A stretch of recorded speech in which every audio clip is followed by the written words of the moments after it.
ఇలా చూడండి డ్రైవర్లు ఎత్తుకపోతే ఎట్లా తయారయ్యారో చూడండి. మరి రేవంత్ రెడ్డి గారు చెప్తా ఉన్నారు కదా డ్రైవర్లు వీక్తాం అంటా ఉన్నాడు కదా. ఇగో మరి రేవంత్ రెడ్డి ఫోటోలతో మంచిగా మార్పు చేసారు. ఇగో డ్రైవర్లు ఎత్తుకపోతా ఉన్నాడు చూడండి, ఒక్కసారి పీక్కపోతా ఉన్నాడు. జాగ్రత్త, మీ బయట వేసుకోకూరి మీ అండర్వేర్లు ఇన్నర్లు. ఇక చూడు ఎత్తెత్తుకపోతా ఉన్నాడు చూడు. మొత్తం మన చార్మినార్ దగ్గర వీళ్ళందరూ డ్రైవర్లు పోగొట్టుకున్నావు లైన్లు వెనక ఊరికి వస్తున్నారు. వాళ్ళందరూ కొనిపోతా ఉన్నాడు పాపం. అయ్యయ్యో ఏం బాధ వచ్చారు రేవంత్ రెడ్డి. మరి నేను పేగులు మెడకేసుకో తిరిగి వాళ్ళ డ్రైవర్లు ఎత్తుకొని పోతున్నాడు. చూడు అన్ని బాగా బాగా ఏఐ ఫోటోలు అనుకుంటారు ఇవన్నీ కదా. బాగానే చేసారు అనుకుంటారు తెలంగాణ సమాజము. నువ్వేం మాట్లాడితే అది ఊగిపోతుంది. నీ నీ నీ మాటలేనే పొరంబోకులు అనుకుంటావు. నీ మాటలేనే బ్యాచ్ మొత్తం చల్లబడ్డది. అయిపోయింది, వాళ్ళకి అర్థమైపోయింది సినిమా ఏం చేస్తారో. నెక్స్ట్ ఏం చేస్తారో అర్థమైపోయింది. నేను అద్దంకి దయాకర్ రాలేదంటే ఎందుకో దాని గురించి ఆలోచించు సభకి.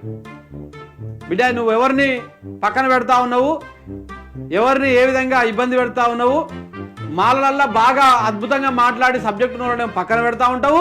ఇక మొత్తానికి మాదిగలను మొత్తానికే పక్కన పెడతావు. ఇక రేపు పార్లమెంట్ ఎన్నికల్లో నీకు సినిమా ఉంటుంది. నీకు పార్లమెంట్ ఎన్నికలు రేపు సినిమా ఉంటుంది, మామూలుగా ఉండదు, బ్యాండ్ బాజా ఉంటుంది అనమాట. సో ఈ విధంగా ఈ డ్రైవర్లు ఇవన్నీ ఎత్తుకపోయే కార్యక్రమాలు చేస్తా ఉన్నాడు. ఇక